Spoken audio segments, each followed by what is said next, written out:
Hello everyone, welcome back to study with Namrata Pandey. मैं आपके साथ नम्रता पांडे हूं और आप देख रहे हैं सामाजिक अध्ययन पेडागॉजी पेपर 2 के लिए। जिनका पेपर 1 है वो पेपर 1 में भी ये काम करेगा, क्योंकि पेडागॉजी चाहे आप बाल विकास का ले लीजिए, हिंदी का ले लीजिए, इंग्लिश का ले लीजिए और या फिर सामाजिक अध्ययन का ले लीजिए, बात उसमें एक ही होती है, बस पूछी जाती है घुमा फिरा करके।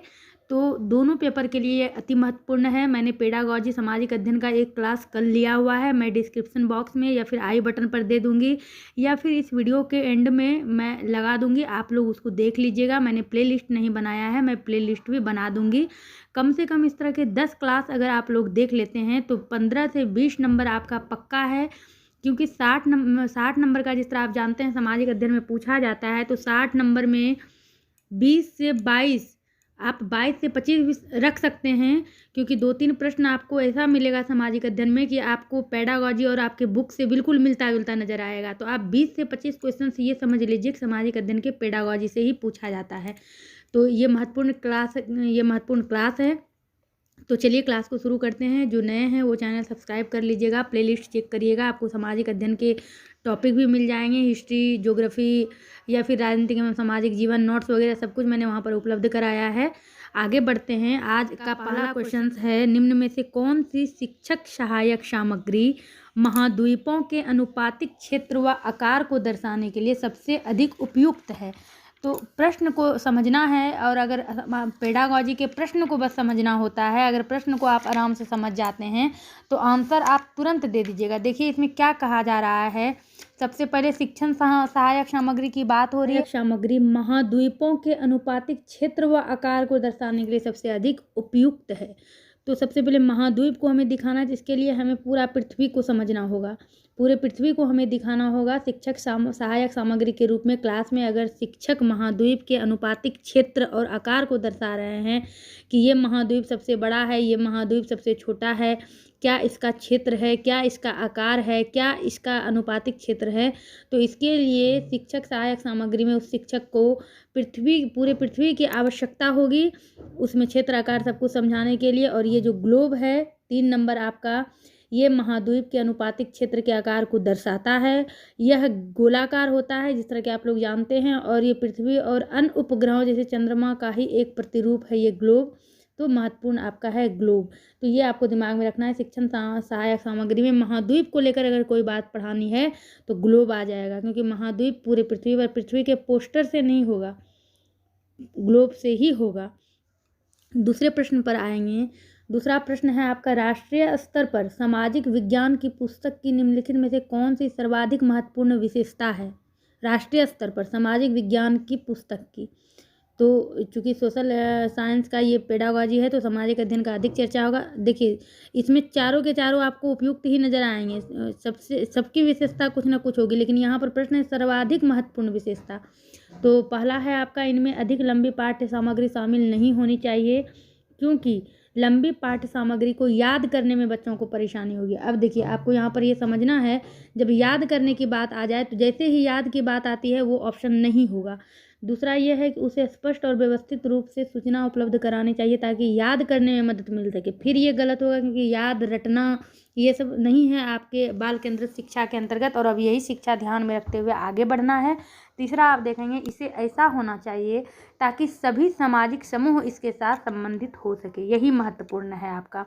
और जब मुझे महत्वपूर्ण चीज़ मिल जाए, हालांकि ये सर्वाधिक महत्वपूर्ण विशेषता यानी कि सब कुछ ना कुछ होगा इसमें, आप चाहे चौथा पढ़ सकते हैं, लेकिन महत्वपूर्ण आपका ये 3 है कि ऐसा होना चाहिए कि आप जिस तरह जानते हैं समाज में विभिन्न तरह के समूह हैं, एक समूह नहीं है। भारत में विभिन्न संस्कृति हैं, अलग अलग धर्म, अलग अलग जाति संप्रदाय के आधार पर कई सामाजिक समूह विद्यमान हैं भारत में।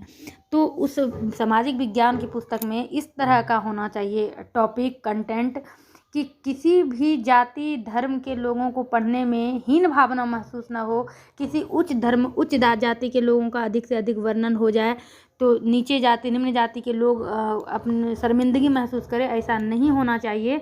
तो इस तरह के होने चाहिए जिसमें सभी सामाजिक समूह इसके साथ संबंधित हो सके। महत्वपूर्ण प्रश्न। अब बढ़ते हैं तीसरे प्रश्न की तरफ। तीसरे प्रश्न को पढ़ेंगे। तीसरा प्रश्न है आपका, प्रथम पीढ़ी के अधिगमकर्ता के अभिभावक यानी कि पेरेंट्स, अधिगमकर्ता यानी कि लर्नर, आपके लर्नर जो हैं यानी कि जो आपके विद्यार्थी हैं उनके अभिभावक यानी उनके पेरेंट्स, माता पिता, शिक्षक अभिभावक संघ यानी पीटीए, पेरेंट्स टीचर एसोसिएशन। जब पीटीए में आते हैं तो वो अपने बच्चों के शैक्षिक समस्याओं से निपटने में अपनी अयोग्यता को अभिव्यक्त करते हैं। जो बच्चे के पेरेंट्स हैं वो शिक्षक को बताते हैं कि अगर मेरा बच्चा किसी चीज़ में पीछे है, नहीं कर पा रहा है, तो इसमें मेरी अयोग्यता है, या तो मैं पढ़ा लिखा अधिक नहीं हूँ, या तो मैं इसको हर साधन उपस्थित नहीं करवा पाता हूँ, यानी कि कुल मिलाकर वो अपनी अयोग्यता अभिव्यक्त करते हैं। तो आप अगर उस शिक्षक के स्थान पर हैं तो एक शिक्षक के रूप में आप क्या करेंगे? देखिए, पहला ऑप्शन आपका क्या है, उन्हें प्रौढ़ शिक्षा के लिए स्थापित केंद्रों में जाने के लिए कहेंगे। अब मैं बच्चे का आप तो बच्चे के शिक्षक हैं, अब आप उनके पेरेंट्स को तो आपको पढ़ाना नहीं है, सबका ठेका आपने नहीं लिया है, ये गलत तो आपका नहीं होगा। दूसरा जो है आपका, उन्हें अपने बच्चों द्वारा घर पर पढ़ाए जाने वाले समय को ध्यानपूर्वक देखने के लिए कहेंगे, ये महत्वपूर्ण है। ठीक है, आपने आपकी अयोग्यता के कारण अगर बच्चे में कोई त्रुटि है तो शिक्षक कहेंगे कि आप पढ़ाई के दौरान कितना समय अपने बच्चे के साथ गुजारते हैं, क्या उनका बच्चा घर पर पढ़ाई ठीक से करता है, इस प्रकार वे बच्चों की शैक्षिक समस्याओं को दूर कर सकते हैं। तो महत्वपूर्ण आपका 2 नंबर होगा। और बैकग्राउंड आवाज़ को इग्नोर करिएगा, बगल में काम चलते रहता है। तो अब आप बढ़ते हैं अगले प्रश्न की तरफ। अगला प्रश्न देखेंगे, मौसमी उपकरणों के द्वारा मौसम संबंधी सूचनाएं एकत्र करना उदाहरण है। ये कई बार पूछा गया है। ये उदाहरण है आपके प्राथमिक आंकड़ों का। मौसमी उपकरणों के द्वारा मौसम संबंधी सूचनाएं प्राथमिक आंकड़ों के द्वारा एकत्रित किया जाता है। ये आपके सामाजिक अध्ययन के अंतर्गत आता है, लेकिन पेडागोजी में भी आप इसको पढ़ सकते हैं। अगला प्रश्न है आपका, सामाजिक विज्ञान की शिक्षिका अक्सर वस्तुनिष्ठ प्रकार वाला रूपात्मक आकलन करती है। रूपात्मक आकलन, ये जो आप देख रहे हैं रूपात्मक आकलन, जिसको कि आप मॉर्फोलॉजिकल एस्टिमेशन कह सकते हैं। रूपात्मक आकलन, रचनात्मक आकलन, योगात्मक आकलन, कई तरह के आकलन आपको आगे पढ़ने पड़ेंगे। और आकलन और मूल्यांकन, इसमें आपको कंफ्यूज नहीं होना है। आकलन और मूल्यांकन, आकलन को असेसमेंट कहेंगे, मूल्यांकन को इवैल्यूएशन कहेंगे, और दोनों का ही उद्देश्य है जैसे कि आप बच्चे की जो क्षमता है, बच्चे की जो अनुभूति है, या फिर बच्चे की अभिव्यक्ति, आप बच्चे की ही क्षमता को माप रहे हैं आकलन भी के द्वारा भी, मूल्यांकन के द्वारा भी। दोनों में फ़र्क यही है कि आकलन जो है वो एक संक्षिप्त प्रक्रिया होती है, असेसमेंट जो है वो संक्षिप्त प्रक्रिया है, जबकि इवैल्यूएशन मूल्यांकन जो है ये व्यापक प्रक्रिया है। आकलन हम छोटे स्तर पर भी कर सकते हैं बच्चों का, मूल्यांकन विस्तृत ढंग से करना होता है। तो 7 क्लास मैंने बाल विकास का भी लिया है, उसको भी देख लीजिएगा। अब यहाँ पर है कि सामाजिक विज्ञान की शिक्षिका अक्सर वस्तुनिष्ठ प्रकार वाला रूपात्मक आकलन करती है, लेकिन उसे उसके द्वारा उसने जो प्रश्न पूछा है उसको, ये जो विकसित परीक्षण है उस पर शंका है। उनके द्वारा विकसित परीक्षण की विश्वसनीयता पर उनको शंका है कि मान लीजिए अगर मैं बच्चे को यहाँ पर सी दिया और इसके जस्ट अपोजिट कैट लिखा तो बच्चे ने तो इसको मैच कर लिया, तो उनको ये लग रहा है कि ये जो मैंने रचनात्मक आकलन किया, कहीं ये कारण तो नहीं है कि बच्चे ने सी सीधा सीधा मिला दिया, या फिर डी यहाँ दिया, डॉग यहाँ दिया, बच्चे ने ऐसे मिला लिया। तो इस प्रकार के आकलन को बढ़ाने के लिए, यानी उनको इस पर शंका ना, उनको लगे कि मैंने सही आकलन बच्चे का किया है, बच्चे तरक्की कर रहे हैं, आगे बढ़ रहे हैं, किस तरह के किसका प्रयोग करना चाहिए। तो आपके यहाँ पर 4 ऑप्शन है। यह पता लगाना कि अन्य शिक्षक क्या करते हैं। इस तरह के प्रश्न को बिल्कुल मत लीजिएगा। आप इतना एग्ज़ाम निकाल कर आप टीचर बने हैं, फिर हम दूसरे शिक्षक को क्यों देखें वो क्या करते हैं। वो भी तो इतने ही प्रक्रिया से गुजर के शिक्षक बने हैं जितना कि हम प्रक्रिया में शामिल हुए हैं। तो हमें नहीं देखना है दूसरे शिक्षक क्या करते हैं। प्रश्नों की संख्या बढ़ाना ये आकलन का कोई तरीका नहीं है। आप 2 नंबर देखेंगे, एनसीईआरटी द्वारा प्रकाशित उदाहरण स्वरूप पुस्तिकाओं में दिए गए प्रश्नों का प्रयोग करना नहीं है। आप पहले क्रिएटिव होइएगा, तभी बच्चे को क्रिएटिव बना पाइएगा। ये जो आपका पहला नंबर है, मानवीकृत परीक्षण का प्रयोग। मानवीकृत परीक्षण, जिसको कि आप स्टैंडर्डाइज्ड का टेस्ट कह सकते हैं, स्टैंडर्डाइज्ड टेस्ट, यानी कि इसमें क्या होता है, मानवीकृत परीक्षण। अभी देखिए, रूपात्मक आकलन ये है मानवीकृत परीक्षण, यानी कि आप संपूर्ण मानव व्यवहार के विभिन्न पक्षों से संबंधित जो विशेषताओं का मात्रात्मक एवं गुणात्मक जो अध्ययन होता है वो होता है आपका मानविकृत, यानी कि आप ऐसा परीक्षण का प्रयोग करिए, इस तरह के बच्चे का टेस्ट लीजिए स्टैंडर्ड टाइप का, जिसमें कि आपको बच्चे के हर पक्ष से संबंधित आपको आकलन देखने को मिल जाए। तो ये आपका महत्वपूर्ण है अगर आपको आपके द्वारा विकसित परीक्षण की विश्वसनीयता पर शंका है तो इसको मैंने इतने अच्छे समझाया कि आपको याद हो गया होगा। अगले प्रश्न को देखेंगे। सतत और व्यापक मूल्यांकन मुख्य रूप से किस पर बल देता है? अब देखिए, सतत और व्यापक, सतत मतलब लगातार, व्यापक मतलब विस्तार ढंग से, ये किस पर बल देता है? ये मैंने बोर्ड पर भी आप लोगों को समझाया है। तो सतत और व्यापक मूल्यांकन ये बच्चे के व्यवहार पर केंद्रित होता है।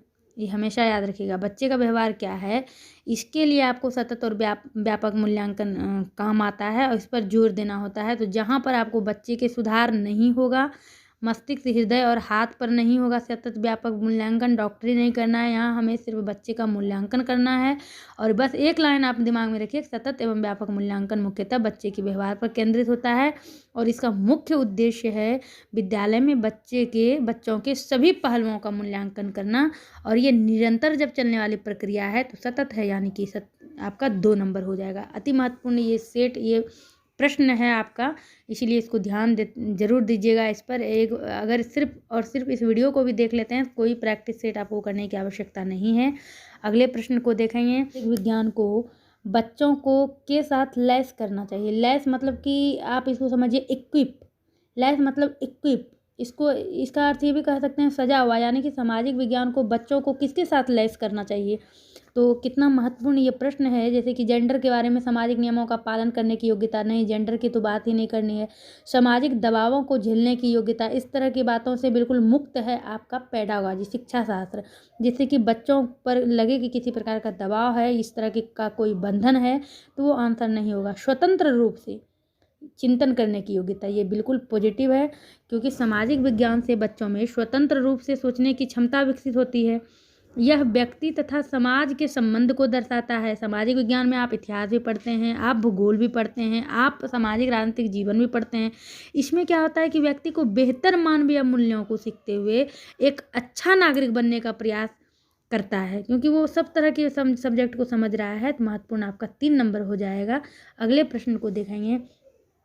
सामाजिक विज्ञान में योग्यात्मक आकलन में 51 विद्यार्थी की कक्षा का मध्यांक 36 है। यह सुझाव देता है कि, देखिए ये प्रश्न जो है सामाजिक विज्ञान में, सामाजिक अध्ययन के पेडागॉजी में पूछा जाता है। और इस प्रश्न को आपको करना क्या है, बिल्कुल इजीली 1 नंबर आप कैसे निकालिएगा, इसका मध्यांक निकाल लेना है। और आप जानते हैं मध्यांक क्या होता है, विद्यार्थी की संख्या कितनी है, 51। आप अगर 1 से आप 51 तक लिखिएगा तो आप 25 लिखिएगा, 25, 25, 50 और बीच एक और डालिएगा तो हो जाएगा 51, यानी कि 25 इधर हो गया और 25 इधर हो गया आपका।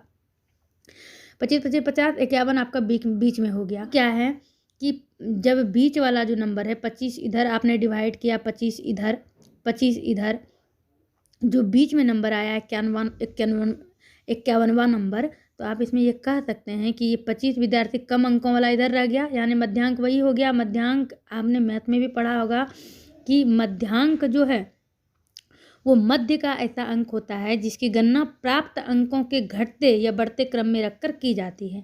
अब प्राप्त अंक के मध्य की संख्या को माध्य कहते हैं। ये हो गया आपका माध्य, ये बीच वाला। अब माध्यांक क्या है, यदि मध्य में 2 अंक है तो उनके योग को 2 से विभाजित कर दीजिएगा, औसत संख्या प्राप्त हो जाएगी। 25 इधर है, 25 इधर है।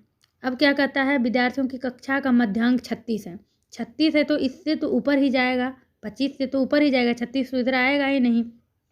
तो इसका स्पष्ट आंसर हो गया 25 विद्यार्थियों के अंक जो हैं, यानी इसके ऊपर जो विद्यार्थियों के अंक हैं वो 36 के बराबर या 36 के ऊपर हैं। 2 नंबर होगा आपका। 25 विद्यार्थी इधर कम है, क्योंकि आपको फिर मैं एक बार बता दूं कि 25 छात्रों ने 36 या उससे अधिक अंक प्राप्त किए हैं। माध्य ऐसा अंक है जिसकी गणना प्राप्त अंकों के घटते या बढ़ते क्रम में रखकर की जाती है। ये 25 के मध्य का जो अंक है और यहाँ पर आपको 36 दिया है, तो ये तो 25 से ऊपर है, बढ़ते क्रम में है। तो आप 25 के बाद वाले को देखिएगा, मध्यांक पहले आप निकालिए। अगर 36 से कम, मान लीजिए आपको इसमें देता मध्यांक 23 है, तो फिर इधर वाला होता आपका इधर वाला होता, 25 से कम वाला, लेकिन ये 36 दिया हुआ है और इसका मध्यांक इधर है, तो आपको बढ़ते क्रम में देखना है। इस प्रश्न को आप नहीं समझे हैं तो कमेंट्स कर बताइएगा, मैं बोर्ड पर बता दूंगी। आगे बढ़ते हैं। अगला प्रश्न है, सामाजिक विज्ञान के किसी शिक्षक के लिए कक्षा में हाल ही में हुई चर्चा के बारे में कौन सा तथ्य सर्वाधिक ध्यान देने योग्य है। सामाजिक विज्ञान के एक शिक्षक अपने कक्षा में सामाजिक विज्ञान पर उन्होंने चर्चा करवाया है, तो कौन सी बातों पर उनको ध्यान देना है। विद्यार्थी सीधे ही अपने सह विद्यार्थियों से प्रश्न करने लगे थे। ये ठीक है, विद्यार्थियों के बीच प्रश्न होना चाहिए। यहाँ तक कि आप ये समझिए कि प्रश्न पूछकर ही सहपाठियों को वार्तालाप प्रारंभ करना चाहिए। दूसरा है, विद्यार्थियों ने अपने सहपाठियों को बीच में ही टोकना शुरू कर दिया।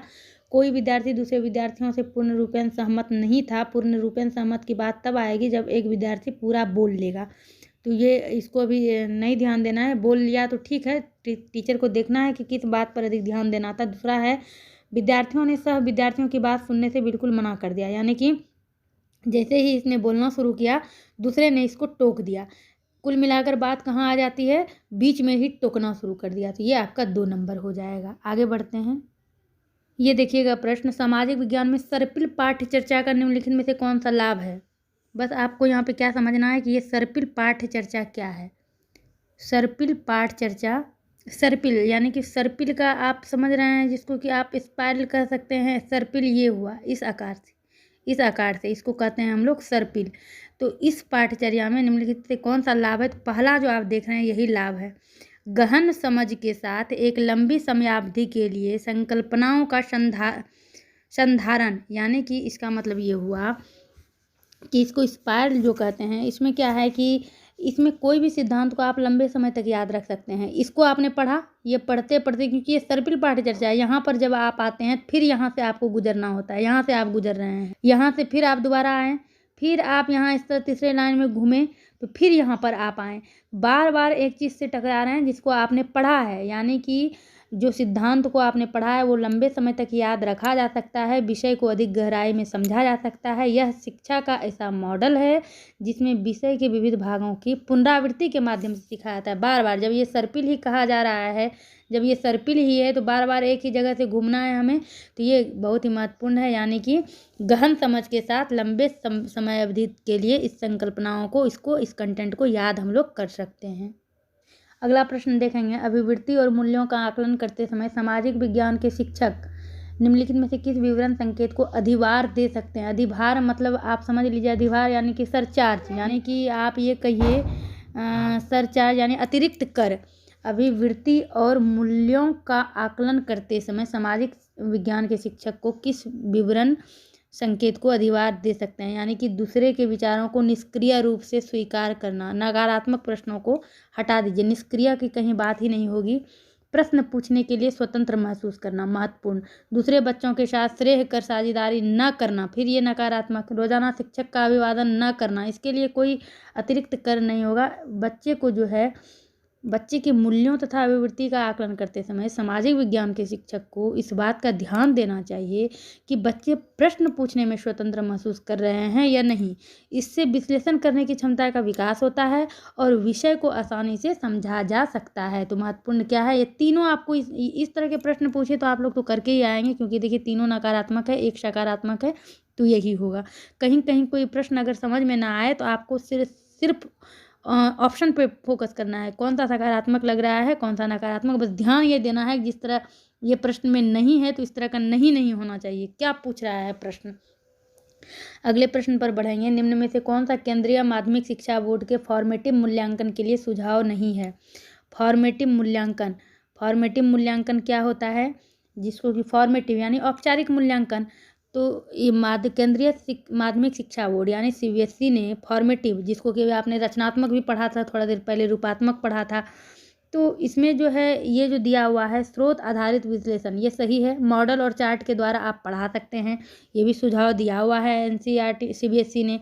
ये जो है अधिक आवृत्ति से परीक्षण करना, एक तो अधिक हो गया, ज़्यादा आवृत्ति यानी कि बार बार दोहराना, तो इसका मतलब स्पष्ट है कि फॉर्मेटिव मूल्यांकन छात्रों के लगातार परीक्षण को समर्थन नहीं करती है। ये लगातार परीक्षण की बात हो रही है, इसको समर्थन नहीं करती है। इसका प्रयोग शिक्षक द्वारा छात्र की प्रगति पर नियंत्रण ध्यान रखने के लिए किया जाता है। फॉर्मेटिव मूल्यांकन यही हुआ कि छात्र कितना प्रगति कर रहा है उस पर आप निरंतर अपना ध्यान बनाए रखिए। ये जो 4 नंबर है, प्राथमिक पाठ्य पुस्तक सामग्री के लिए प्रमाणित स्रोतों का उपयोग करना, ये सुझाव है। पहला सुझाव है, दूसरा है, तीसरा है। ये चौथा सुझाव नहीं है और तीसरा सुझाव नहीं है, और प्रश्न यही है कौन सा सुझाव नहीं है। बढ़ते हैं अगले प्रश्न की तरफ। प्रश्न है, निम्न में से कौन सा प्रारंभिक स्तर पर सामाजिक विज्ञान के संदर्भ में सही है। देखिए, ये प्रश्न इतना बार पूछा गया है, लगभग ये सोचिए हर बार पूछा जाता है। पहला तो प्राथमिक स्तर पर सामाजिक विज्ञान के संदर्भ में सही है। तो प्राथमिक स्तर पर जब बच्चा पढ़ रहा है सामाजिक विज्ञान, तो उसमें वो बच्चा इतिहास पढ़ेगा, भूगोल और नागरिक शास्त्र पढ़ेगा। जब वो 9th 10th में जाएगा तब ये नागरिक शास्त्र राजनीतिक शास्त्र में आता है। तो ये प्रारंभिक स्तर की बात है। जहाँ राजनीतिक शास्त्र देखेंगे उसको काट देंगे। अब अर्थशास्त्र आ गया, तो इसको भी हमने कट कर दिया। ये जो इतिहास, भूगोल, नागरिक विज्ञान और समाज शास्त्र है, ये महत्वपूर्ण है आपका 3 नंबर। जीवन की उत्पत्ति विकास के शिक्षण हेतु अध्यापन को अवश्य भ्रमण करना चाहिए। जीवन की उत्पत्ति, अब जीवन की उत्पत्ति में यहाँ ये चर्चा नहीं है किसके जीवन की उत्पत्ति। अब यहाँ दिया हुआ है आपका प्राकृतिक इतिहास संग्रहालय, दूसरा है पुरातात्विक संग्रहालय, तीसरा है चिड़ियाघर, चौथा है जीव संरक्षण उद्यान, पशु अभ्यारण्य। अब जीवन की उत्पत्ति की बात यहाँ पर है, तो इसमें शिक्षक जीवन के विकास क्रम को पढ़ाना चाहते हैं तो उन्हें निश्चित रूप से छात्रों को प्राकृतिक इतिहास संग्रहालय ले जाना चाहिए, क्योंकि प्राकृतिक इतिहास संग्रहालय जो है वहाँ पौधे, जीव जंतु और वैज्ञानिक अध्ययन सब कुछ होता है।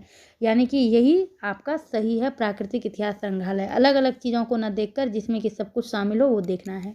अगला प्रश्न है आपका, किसके अलावा निम्नलिखित कारक सामाजिक विज्ञान शिक्षण के आधार का निर्माण करते हैं। किसके अलावा, तो इसमें आपको समझना है विश्लेषणात्मक कौशलों को बढ़ावा देने के अलावा नहीं, सामाजिक विज्ञान शिक्षण के आधार का ये निर्माण करता है। ये विश्लेषणात्मक कौशलों को बढ़ावा देता है, वैश्विक दुनिया में समायोजन के लिए सामाजिक कौशलों को भी बढ़ावा देता है। हम सामाजिक विज्ञान पढ़ते हैं तभी हमें विश्व के बारे में पता चलता है। हम जब इतिहास पढ़ते हैं, राजनीतिक शास्त्र पढ़ते हैं, तो इतिहास पीछे की बातों को भी बताता है और हमें अपडेट भी करता है।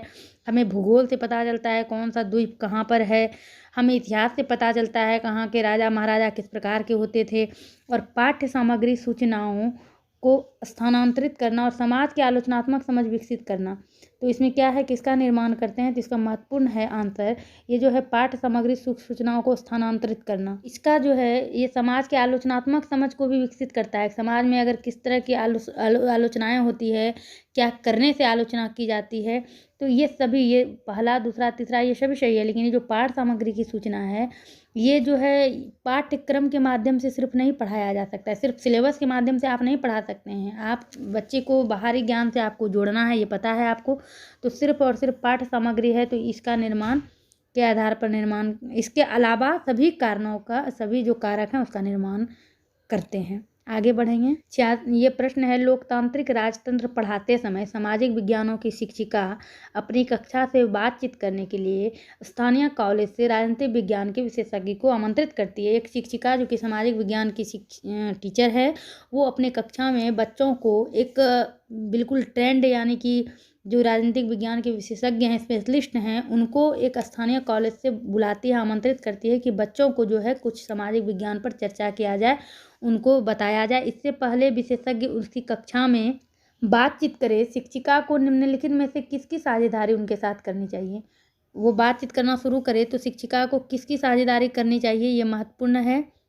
तो आप देखिएगा, वो तो हैं सामाजिक विज्ञान के विशेषज्ञ हैं, लेकिन शिक्षा या चर्चा ऐसी होनी चाहिए जिससे कि बच्चे के भी उद्देश्य पूरे हो जाए। बच्चे को ऐसा ना लगे कि वो सिर्फ भाषण देकर चले गए। उनका जो भाषण है वो बिल्कुल सहायक हो, बच्चे की विषय वस्तु से जुड़ा हुआ हो, तभी बच्चे इंटरेस्ट लेंगे। यानी कि इस प्रकरण के लिए अनुदेशनात्मक उद्देश्य होना चाहिए। अब अनुदेशनात्मक क्या हुआ, यानी कि ऐसा सूचना, अनुदेशात्मक मतलब सूचना देना, ऐसा होना चाहिए कि बच्चे को इंटरेस्ट भी जगे। और इसीलिए शिक्षिका को पहले उन विशेषज्ञ को ये कह देना चाहिए कि ये जो भी आपका ये प्रस्तावित पाठ्य पुस्तक तो नहीं, जो पाठ्य पुस्तक है सिर्फ उसी पर उनको नहीं बोलना है, क्योंकि वो सामाजिक विज्ञान के विशेषज्ञ हैं तो वो कुछ एक्स्ट्रा बता कर जाएंगे।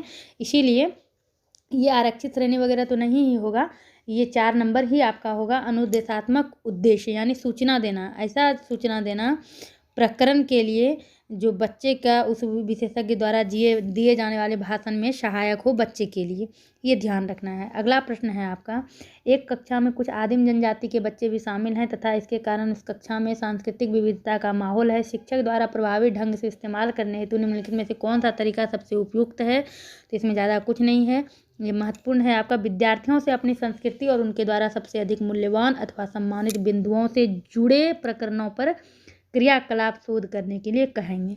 यानी जो आदिम जनजाति के हैं उनकी संस्कृति क्या है और उनके द्वारा सबसे अधिक मूल्यवान अथवा सम्मानित बिंदु क्या है, जो कि बच्चे को चूँकि बाहरी जीवन से जुड़ना है, बच्चे को सभी बच्चों को ये समझना है कि अलग अलग जीवन किस तरह के होते हैं। महत्वपूर्ण आपका 3 नंबर है। अगला प्रश्न है आपका, समाज विज्ञानों के नियामक क्या हुआ आपका? जो नियम बनाते हैं, नियम बनाने वाले।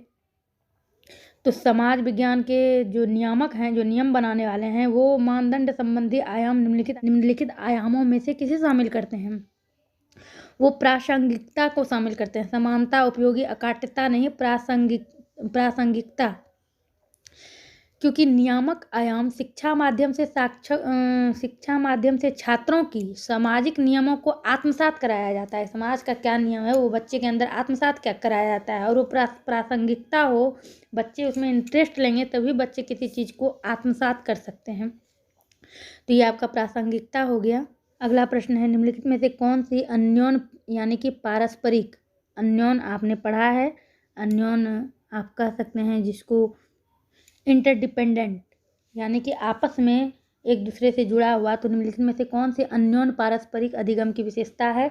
इस तरह अगर पूछा जाए पारस्परिक अन्योन, तो स्पष्ट है कि इस सीखने का उत्तरदायित्व विद्यार्थियों और शिक्षक दोनों द्वारा साझा किया जाता है। ये महत्वपूर्ण है। इसमें 2-3 ऑप्शन आप देखिएगा, आपको लगेगा सब सही है, जैसे कि शिक्षक सक्रिय रूप से शिक्षण, हर जगह कहा जाता है सक्रिय देखना है, निष्क्रिय हटाना है, तो यहाँ शिक्षक सक्रिय रूप से शिक्षक अधिगम प्रक्रिया को आगे बढ़ाते हुए परस्पर आदान प्रदान करते हैं। आदान प्रदान भी यहाँ है तो लोग इसको टिक कर सकते हैं, ये संभावित लगता है लेकिन सही है आपका। ये सीखने का उत्तरदायित्व विद्यार्थियों और शिक्षक दोनों के द्वारा साझा किया जाता है। और आखिरी प्रश्न आपका है कि निम्नलिखित में से कौन सा संसद के कार्य प्रकरण को पढ़ाने का सर्वोत्कृष्ट तरीका है? तो संसद के कार्य को पढ़ाने का सबसे उपयुक्त तरीका है कि ये जो मुद्दों पर सहमति बनाने के लिए वाद विवाद का आयोजन करना। इस विषय में क्या होता है, इस विषय से संबंधित विविध पहलुओं के पक्ष एवं विपक्ष को शामिल किया जाना है। इसमें छात्र विषय की गहराई को आसानी से समझ सकेंगे। तो महत्वपूर्ण यही है संसद के कार्य को पढ़ाने के लिए। व्याख्यान पद्धति, कहानी पद्धति, परियोजना कार्य, ये सब नहीं होगा आपका 3 नंबर। तो ये 20 आपके महत्वपूर्ण और इतने महत्वपूर्ण पेडागॉजी सामाजिक अध्ययन के थे, जिन्होंने शुरू से लास्ट तक देखा वो एक बार कोई प्रैक्टिस सेट भी देख लीजिएगा तो आपको समझ में आएगा आपने क्या अचीव किया। अगर इस क्लास को शुरू से लास्ट तक देखा और इस तरह से 10 वीडियो कम से कम देख लेंगे तो आप 15 से 20 क्वेश्चंस करके आएंगे। क्वेश्चंस सेम नहीं होगा, क्वेश्चंस का अर्थ सेम होगा, ऑप्शन आपको हूबहू नहीं होगा, ज़रूरी नहीं है हर जगह D4 डॉग ही होगा, कहीं कहीं आपको D4 डॉल भी मिलेगा, लेकिन ये दोनों D4 ही होता है। समझना आपको है कि D का किस तरह से सिंबल है और उस सिंबल से क्या होता है। तो ये आप पर डिपेंड करता है आपने क्या समझा, कहाँ तक समझा। उम्मीद करते हैं आपके लिए महत्वपूर्ण टॉपिक रहा होगा। क्लास पसंद आए लाइक करिएगा, जो नए हैं चैनल सब्सक्राइब करिएगा, और प्लेलिस्ट में इसका बना दूंगी और बाकी सब्जेक्ट भी आपको मिल जाएगा इस चैनल पे। तो मिलती हूँ मैं आपसे अपने अगले वीडियो में, बने रहिए इस चैनल के साथ।